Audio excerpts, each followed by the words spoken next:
مسجد الحرام میں زائرین خواتین کی خدمت کے لیے خواتین اہلکار تعینات کر دی گئی ہیں۔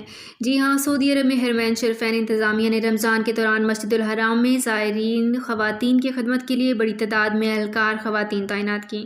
سعودی نیوز کے مطابق انتظامیہ نے زائر خواتین کی سہولت کے لیے مسلح تیار کیے گئے اور آنے جانے میں سہولت فراہم کرنے کے لیے راہداریاں بھی بنائی گئی ہیں۔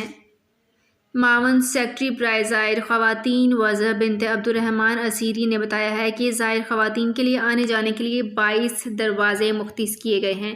مسجد الحرام کے اندر اور باہر 68 مسلح تیار کیے گئے۔ عربوں کے علاوہ دیگر زبانوں سے تعلق رکھنے والی خواتین بھی ہیں۔ ان کی سہولت کے لیے اردو، انگریزی، ترکی، فارسی، فرانسیسی، ازبک وغیرہ زبانوں میں گائیڈ خواتین تعینات کی گئی ہیں۔ تو فرینڈز، یہ تھی میری آج کی ویڈیو۔ اس ویڈیو کو فیس بک پیج پر زیادہ سے زیادہ شیئر کیجیے۔ شکریہ۔